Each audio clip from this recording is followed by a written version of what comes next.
Hello, I want to welcome you to the Poetry of Healing show during this month of love. And this show, although we're going to not begin with love, it's going to end with love. And it's a very important topic about intimate partner violence. And so we have my guest today. She's going to talk about her survivor strength and the next steps she took to heal, rebuild her life, and really to find love again. So I invite you to stay with us because domestic violence or intimate partner violence affects individuals across all genders and all relationship types and a particular age group. Okay. And it's a particular uh, public health issue for Black women. Okay, so as we always begin, I begin with a centering. And today I want to read a poem from my book, Regala Healing, or The Gift of Healing, that you guys have seen along the way. Yeah. And if you have the book, it's on page 21. And I'm going to ask you, if you don't have the book, or if you just want to listen to me read the words to you and just reflect on them, that is fine too. So let's just take a nice deep breath together in through the nose, very deep, and then out through the mouth.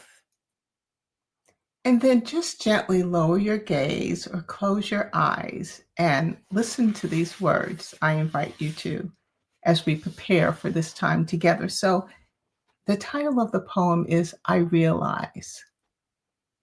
I realize my heart is whole. I realize I'm not what I've been told.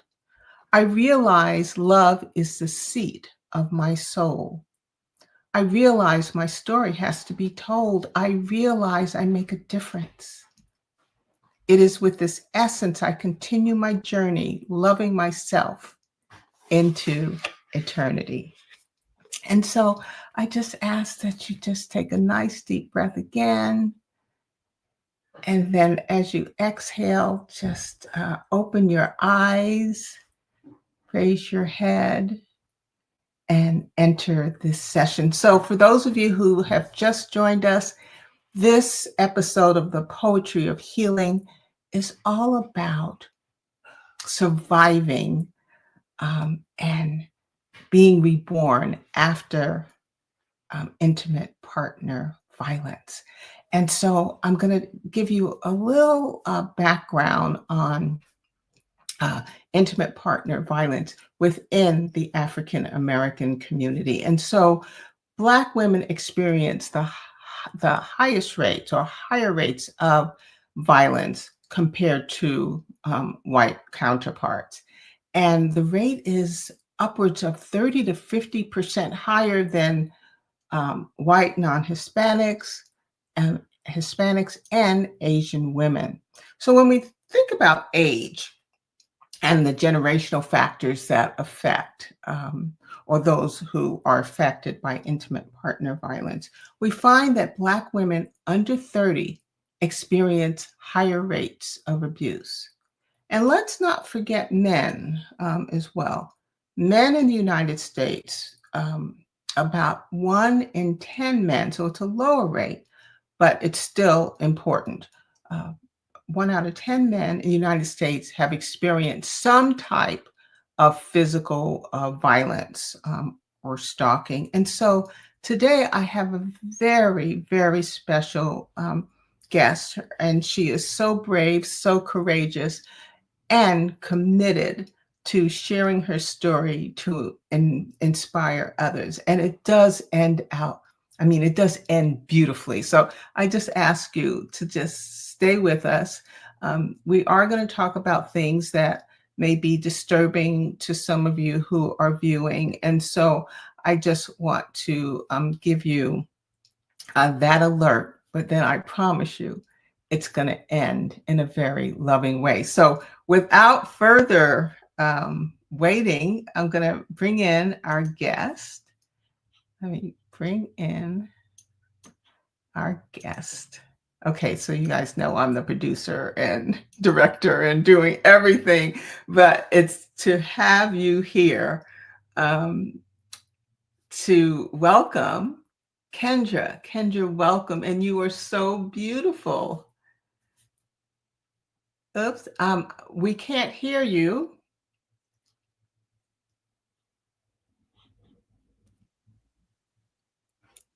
Can you Okay, so Kendra, we're going to try it again.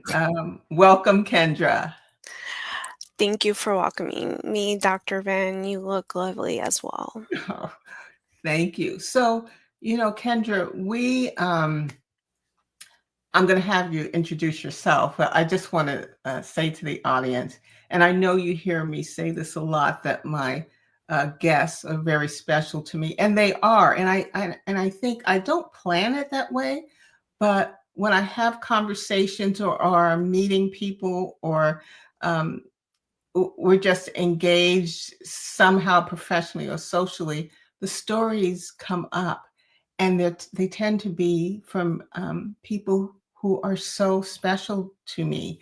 And Kendra, uh, I've known for over a decade, even though there's most of that time we did not see each other. We just reunited last year through a professional association.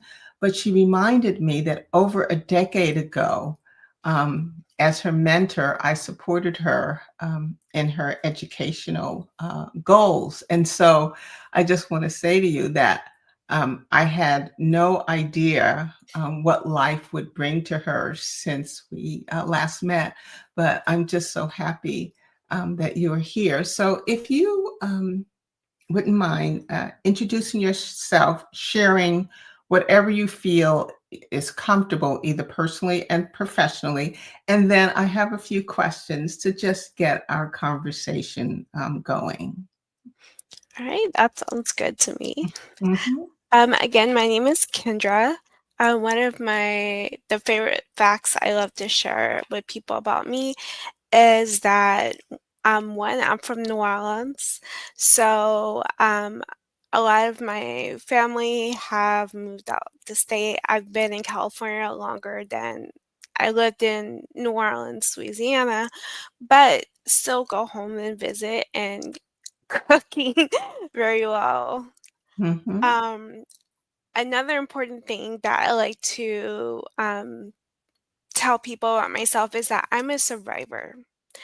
And to use that word survivor, it took me a good amount of time to go from victim to survivor. It is a process. And if you are a person that fits in those categories and you feel like you haven't transitioned over yet, that's fine. Tr- Um, you will get there eventually through your own path. And today I'm going to talk about my path to my survivorship. Wonderful. Thank you for laying that groundwork. The other question, or not question, but if you wouldn't mind saying what you do now, because you serve, you are a servant. Besides a survivor, you're also a servant. And so, would you please share that? I am a public health nurse. I love my job. And what's interesting is that my mom's a social worker and my dad is a psychiatric nurse. So I kind of found something in the middle. I actually work in the apartment that my mom used to work in. So I'm blessed to work with um, staff members, social workers, nurses have worked with my mom. Mhm. And already I'm like family.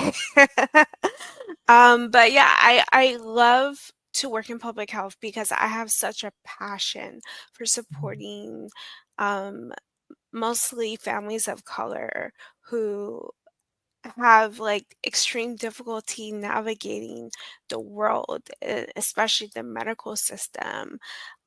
When I was going through my health issues, as a Black woman that is also a nurse, I had extreme difficulty advocating for myself. Mm. So, that helped me understand a little bit more about what my patients and what my families go through.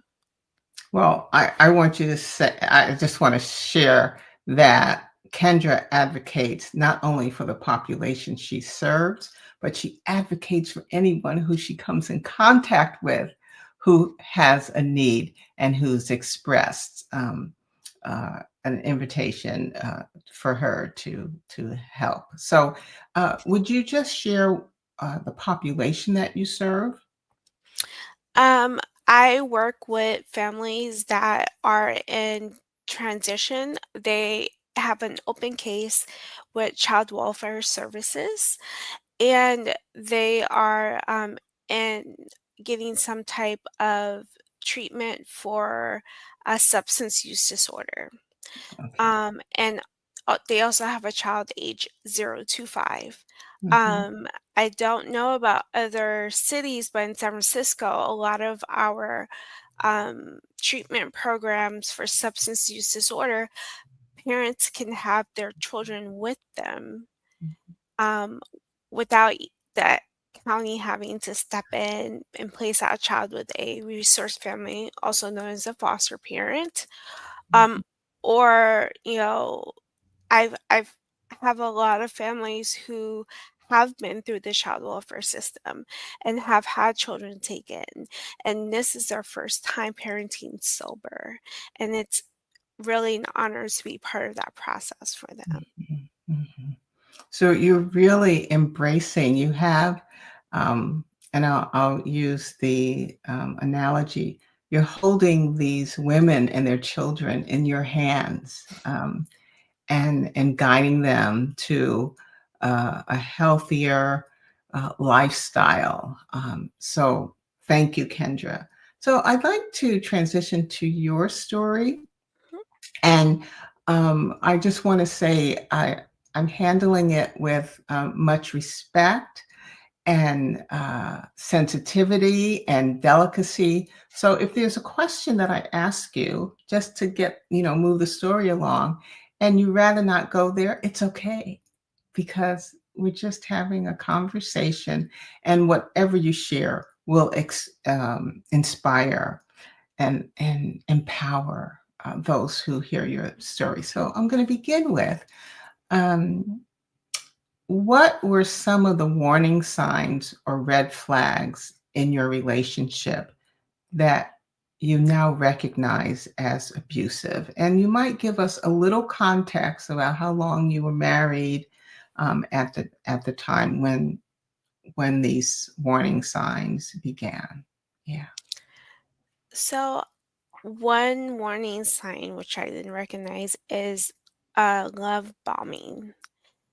Towards the beginning of our relationship, like on his birthday, he came to my office when I was working in the clinic and bought me a beautiful, like, edible arrangement with a little Hello Kitty bucket, you know, constantly showering me with love and not and basically convincing me to get married exactly 1 week and 1 year after we started dating, because, that's also a warning sign as well for relationships.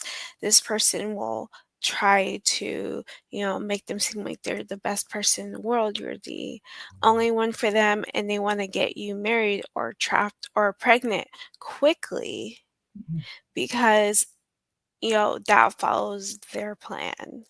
Mhm. Mhm. Um, I would say over time, that um little bubble they put you in full of love, it gets smaller and smaller and smaller, to where that bubble becomes only a memory. Mhm. Mhm.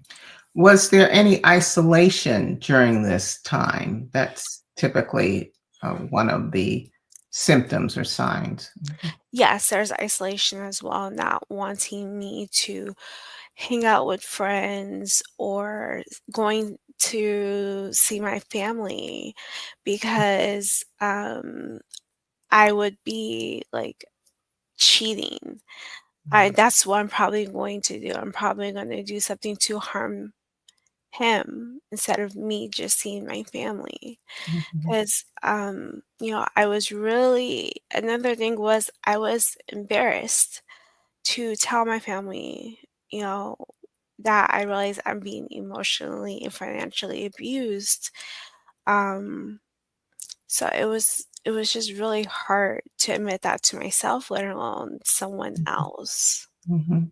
And can you give our viewers an example of, not many, but just maybe one? How does financial abuse and emotional abuse show up in a relationship? What does it look like? And this relationship, because I'm a nurse and that person worked as a security guard. So I made a lot more money than they did.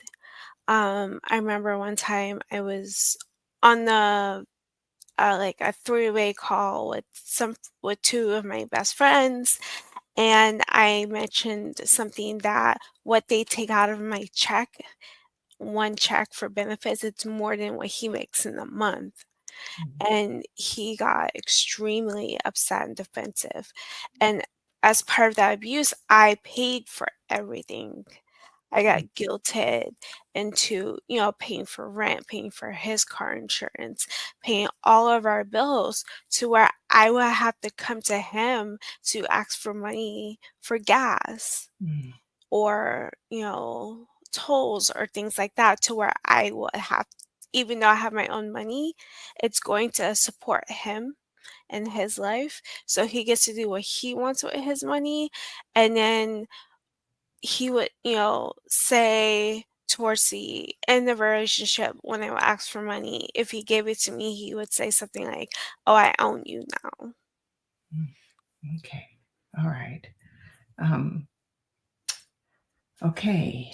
So, can you share with us, or would you share with us, at what was the turning point that either gave you the courage to say you were going to leave despite the risks? And then what happened after that? One thing that played into this, which is very interesting, is I was in therapy.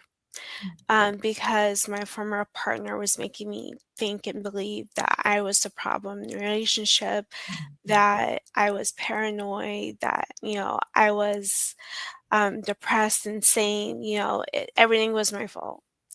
Um, and my therapist kept telling me, no, it's not you, it's not you.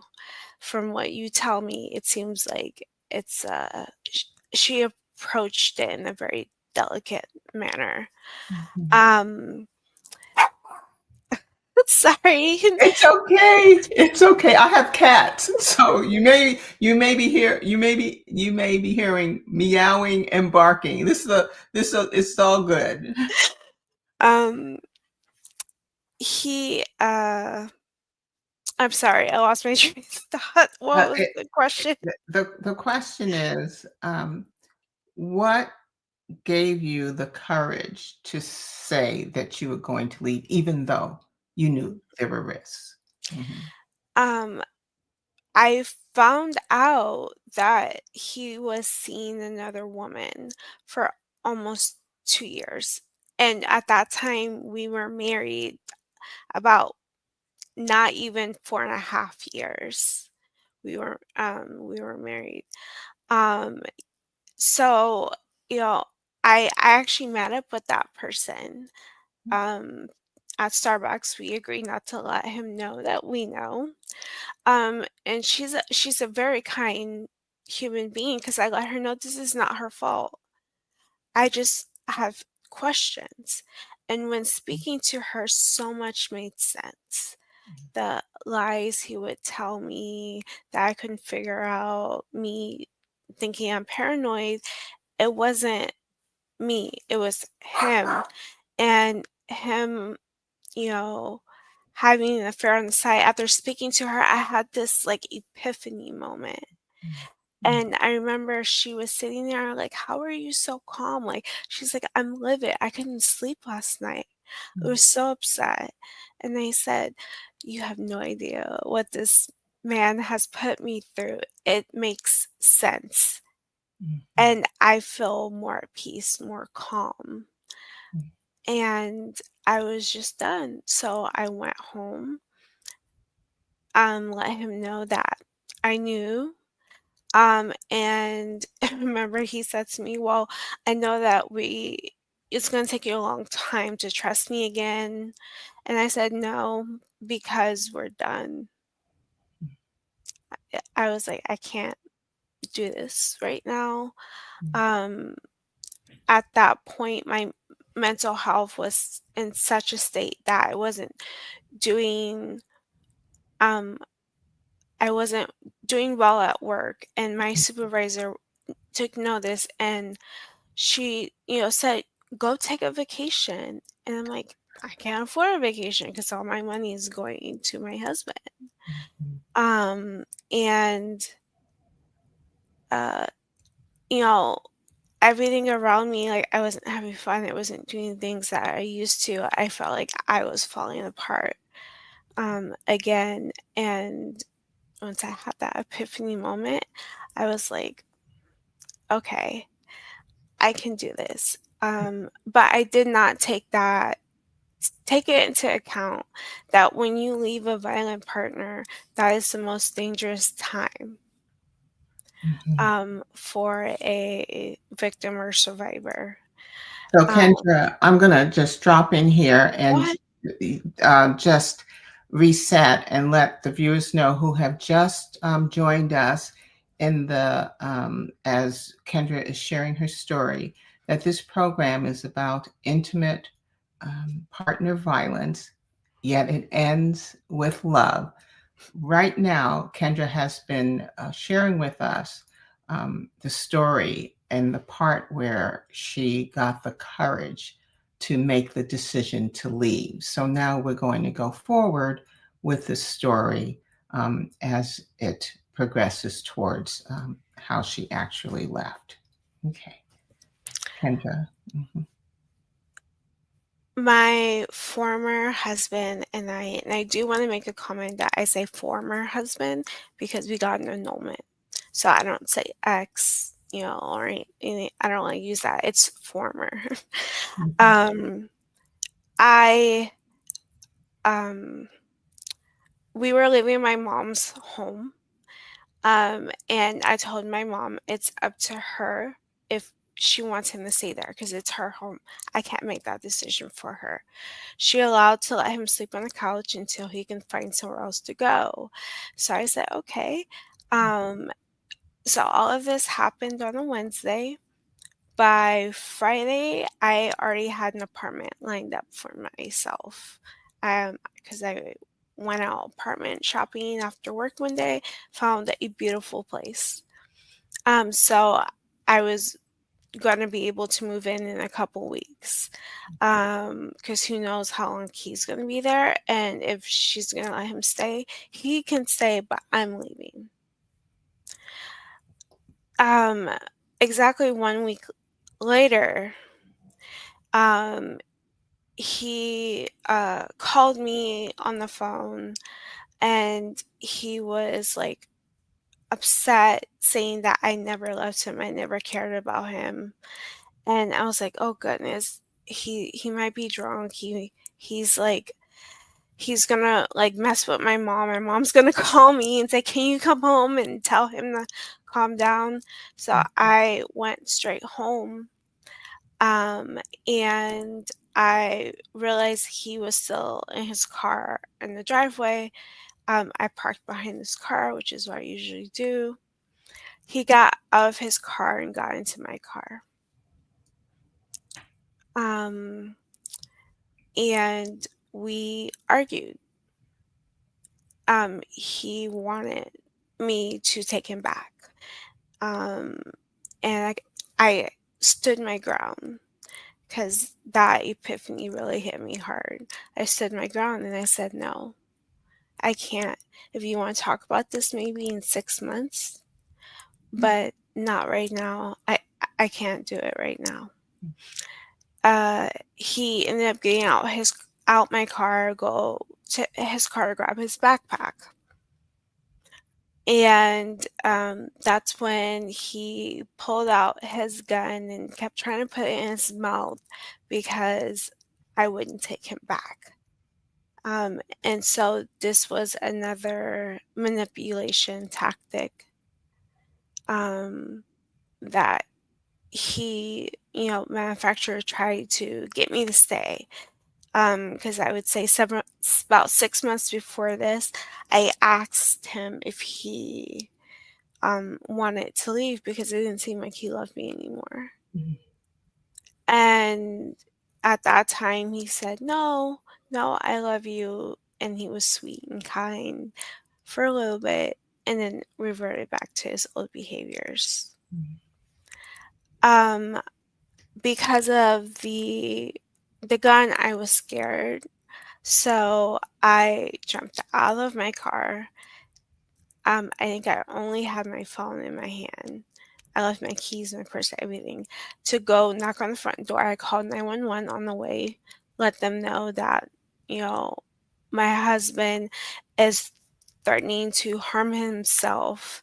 And he has a gun, and I'm scared. And I gave them my address. When I got inside the house, I tried to tell my mom, "Don't let him in, don't let him in," but he ended up pushing past my mom, and he still had the gun on him and was doing it again, that he was gonna kill himself. And I was hurt and crying and, like, terrified at that point because I figures, like, if I don't take him back, is he really gonna harm himself? And is that a guilt I wanna carry? And then again, that epiphany showed up, and it's like, this is manipulation. He has no intent of doing this. If he wanted to do this, he would have done it already.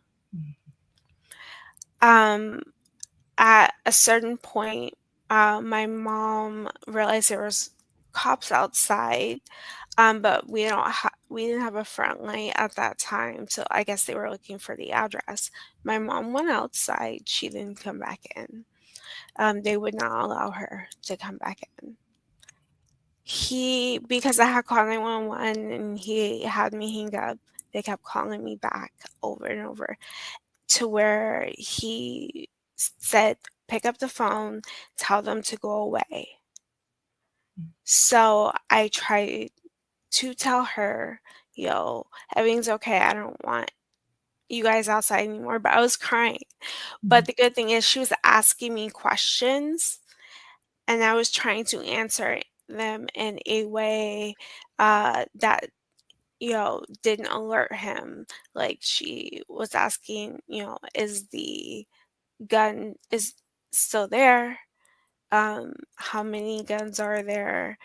And that was amazing what that 911 operator did. Um, I don't know if at that point he heard what I was saying to the operator, um, or he just snapped. But he pulled the gun out again and this time was pointing at me. I was trying to talk him down and back out of the house because I was trying to figure out a way to get out of the house. And I thought of one, and that's what I was trying to do. Also, in my hand, where the 911 call is still rolling. He fired twice at me. The first bullet hit me in the upper chest. I'm sorry, mid chest. Yeah, it's about mid chest. Um, and the second bullet missed my head and hit the kitchen cabinet. And I know that was meant for my head due to the height of the bullet. Um, I ran out the house to the police officers there. I didn't realize I was even hit until I was laying down. They had me lay down on asphalt. They were asking me questions about the gun, what type of gun, how many more guns, and I was in such shock. I was just like, "I don't know, I don't know, I don't know." You know, I was scared and horrified. Mhm. So I ended up being life flighted to John Muir, um, in Walnut Creek, and I can say that was my first helicopter ride. Mhm. I can laugh and smile about that now because of therapy. Mhm. Mhm. But yeah, that was my first helicopter ride. Um, and I woke up in the ICU the next day, and there was a nurse rubbing my arm and saying, "It's okay. You're fine. You're safe. He's in jail." And I'm like, "What?" I wouldn't expect him to be in jail. I was like, maybe she's confused because I could see him trying to have a shootout with the police or actually put the gun in his mouth. Mhm. Mhm. Um, but again, it's it was all talk Mhm. Mhm. of what he would do. Um, since that point, the only time um, I was able to see him again was in court. Mhm. Actually, no, I did go to the jail once, and that's because I needed to make peace and that I still needed to mourn my relationship, Mhm. which is important. It's okay to miss, an abusive partner because, you've done nothing wrong. So you have nothing but wonderful memories that you're holding on to. Mhm. But in his space, um, I just wanted some clarity. Mhm. Um, and also what's interesting is the detective came the next day in the ICU to interview me because apparently he told the police I shot myself. Mhm. Um, and you know, obviously they didn't believe him, but they still needed my statement anyway. Mhm. Mhm. Then I believe his next excuse was he was too drunk and he didn't remember. However, when I visited him, he mentioned little things as we were arguing back and forth. And I'm like, how do you remember those little things when you don't remember shooting me? Mhm. That that did not vibe for me. Mhm. And I think that was also the epiphany that I'm done with this relationship. I want to find someone who loves me for me. I Mhm. deserve that. So, at what point were you able to exhale? At what point, or what provides you the greatest support to rebuild your life after this trauma, after leaving the relationship? Um, I would say learning how to be selfish. mm, So that year in the end of September, I turned 30. I was like, I'm going to go to Walt Disney World. I am going to have a really great birthday. I I'm really good at planning things for other people, but I don't do it for myself. I mhm, was like, I deserve this. I deserve a chance to be spoiled and guilty. I did so many amazing things like swimming with dolphins, um, a private safari run, and really great seats to their little Lion King Broadway thing. I got myself a adorable like little cake. Um, because it was just me and my mom, so we didn't need a big cake, but it got served to us at one of the restaurants we went to. mhm, And then as I continued on, I realized I do need help. And I leaned heavily on my friends and Mhm, my family that were really there and willing to support me. mhm, I wanted to do this all independently, but I was like, I can't. mhm. I need my family. I need my friends. I need that support and that love. Relationships. Yeah. You relied on, or you embraced relationships, and you had fun. You made sure you had fun. And so these are just important, uh, just activities, you wouldn't think of. You've gone through a trauma and you thought about having fun. You thought about nurturing relationships. You didn't go into a shell and, never was so fearful, never wanted to come out. And so this is really important for um, those viewers who are listening. Um, if you have gone through this experience or going through this experience, or you know someone going through this experience, because remember, it affects 30 to 50% of African American women and greater than any other ethnic or racial group. Black women have the experience at that higher rate. So I have put that scrolling across the screen information about how to contact the National Domestic Violence Hotline, either phone numbers or going to their website. So I want to devote the rest of the time, Kendra, to you finding love, because this is what it's all about. We have ebbs and flow in our life, and finding love for you when love didn't serve you well, or what appeared to be love didn't serve you well earlier in your life. Now it's different. So I'm going to ask you, um, how did you navigate your fear and hesitation of reopening your heart to someone new after this experience?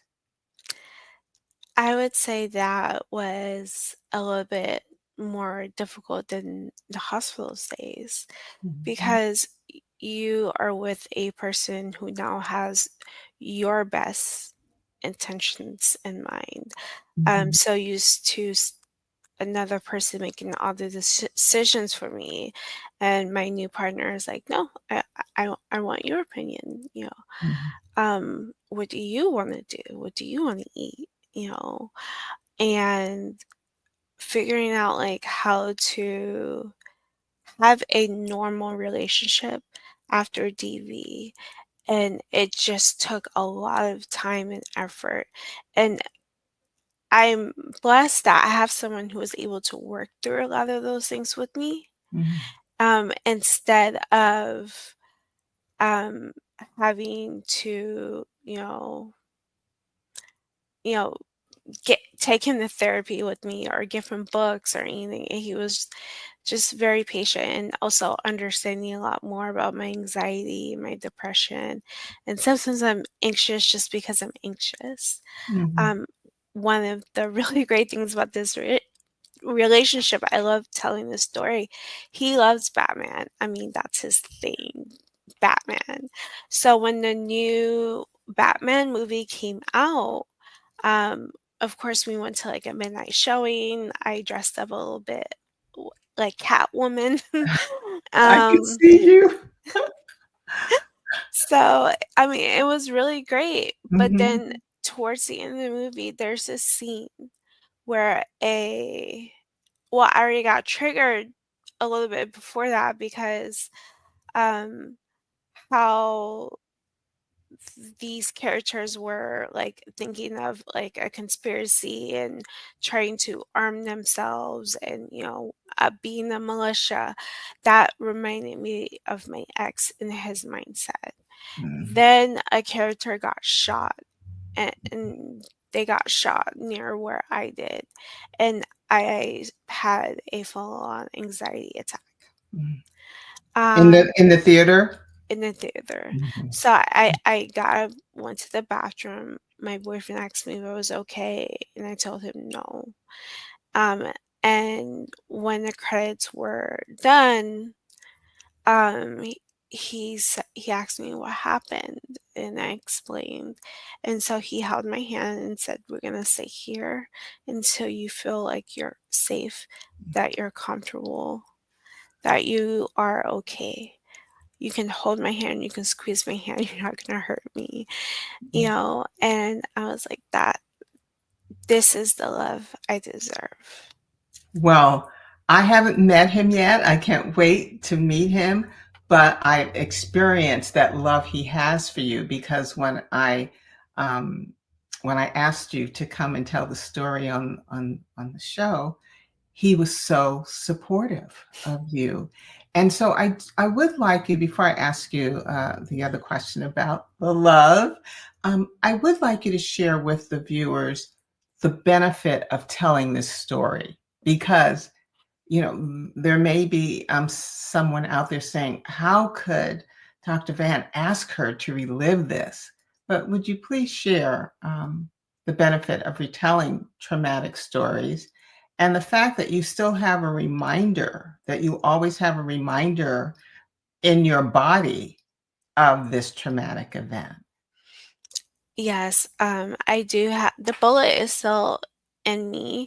It's lodged into my left side, but it is a considered a cosmetic procedure uh, to get it removed, unless it starts causing me actual medical issues. Mhm, I have shards throughout my body because I've had so many hospitalizations and abdominal surgeries and, JP drains.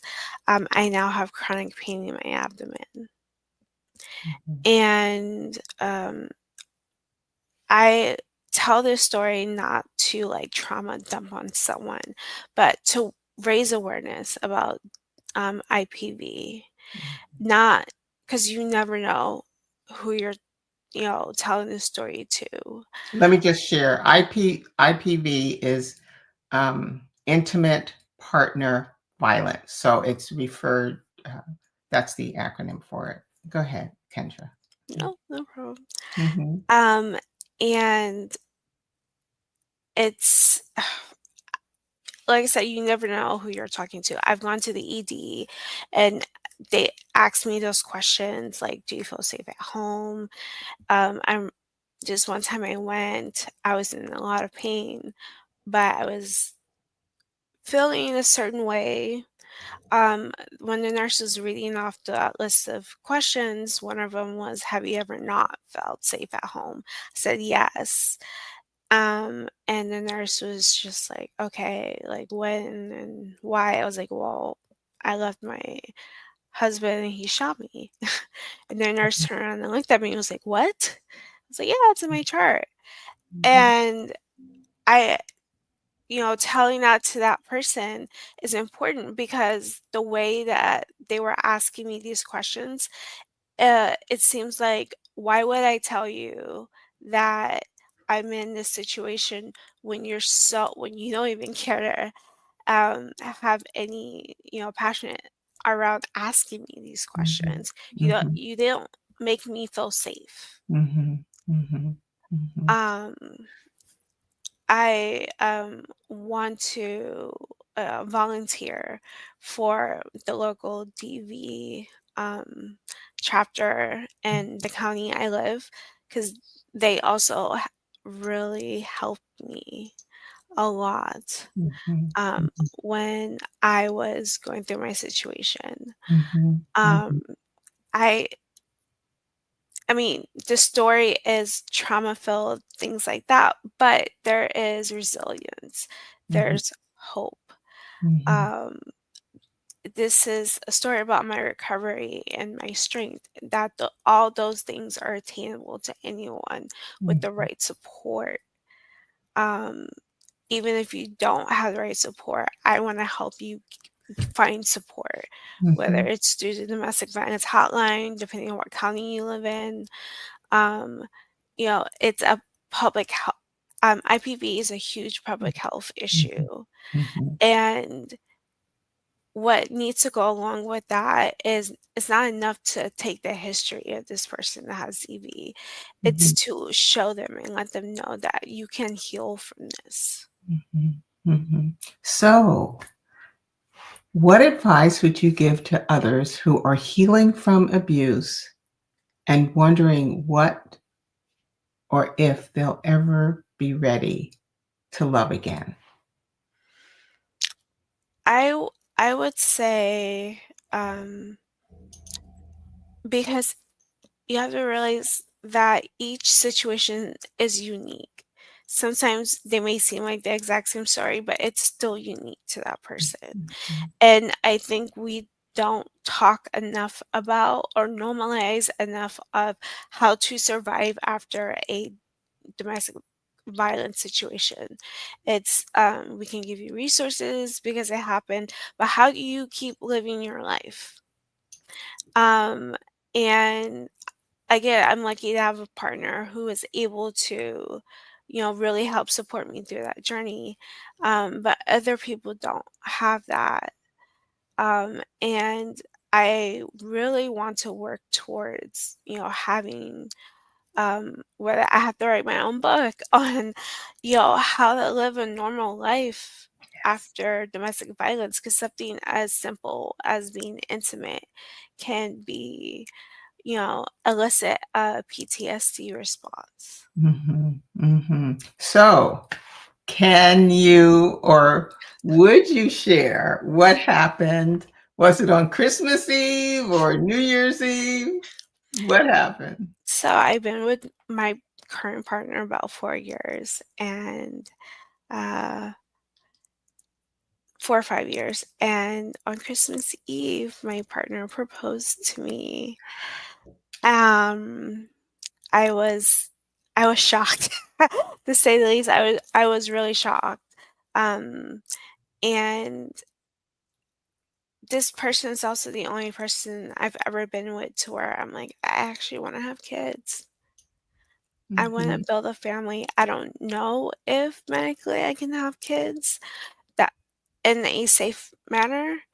Um, but I would like to try with this person. mhm, And they're like, well, and they've made it very clear to me that if I was to get pregnant and for some reason my life would be in danger due to, all the scar tissue and issues in my abdomen, he's like, I want you over the baby. He's like, we can always adopt, we can always get another baby. I can't get another you. mhm, mm. Well, on that note, Kendra, I just want to just thank you for, first of all, coming, opening your heart and opening your life to share this very traumatic, horrific event. But you shared in a way that our viewers have learned and hopefully are motivated and inspired for themselves or someone they know.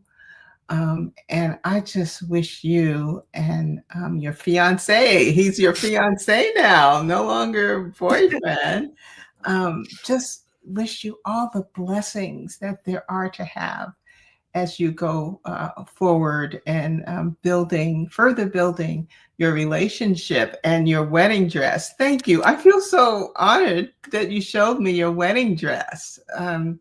And it's absolutely beautiful. It's absolutely you, Kendra, and you look like an angel in it. So Thank you. you're very, very welcome. Is there anything that you'd like to share with the viewers that I didn't have an opportunity to ask you? So, any um, kind of final words to wrap up our time together? I would say that when someone wants to share their story with you, whether it's because they need help or they just need to let it out or they just need to, you know, have, have it all out. I want you to just sit and listen not try to solve unless they ask for help, but just sit and listen. And if, they ask for your opinion, they ask for your opinion, but let them know you're there, you're present for them. You can help support them in whatever way is, possible for you and that person. Um, because, a lot of, again, none of my family or coworkers knew that I was in a, uh, abusive relationship. And then it wasn't until this trauma happened Mhm, that the word kind of got out. mhm, But, you know, I had so many great friends who just sat there and they listened. mhm, mhm. And that makes the world. Thank you. Thank you. And I will see you soon. And I just appreciate you and honor your journey, and more so honor what's to come for you and your fiance. So I'll see you soon. Okay. Thank you. Okay. Thank Thank you. you. So, viewers, I just want to thank you for being here during this episode and hearing uh, uh, Kendra's story. And it was with the intent that her experience inspire you and help you or those that you know and love. And so, to kind of seal this experience we've had together and to contribute to that inspiration and infusing courage and insight. I have 8 affirmations that I like to share with you.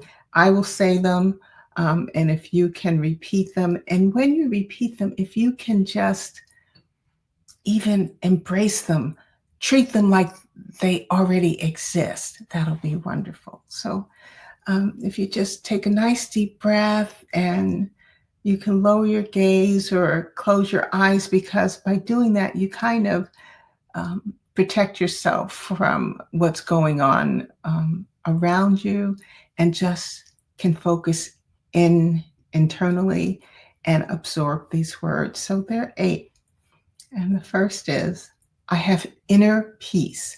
So I say it and then you say it. And if you can say it out loud, it's even better because you get the energy from the words. If not, just say it mentally. Okay. I have inner peace. I am stress free.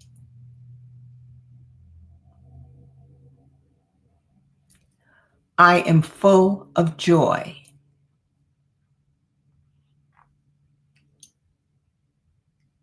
I always find the positive in everything. I love and accept myself. I know I am beautiful inside and out. I have amazing strength within me.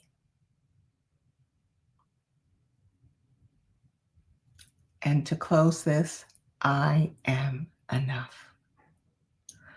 So I want to thank you again for joining. And I ask that you join me every first and third Sunday right here on blackdoctor.org. And until I see you again, I wish you love, light, and all the wonder and awe that the world has to give. Thank you.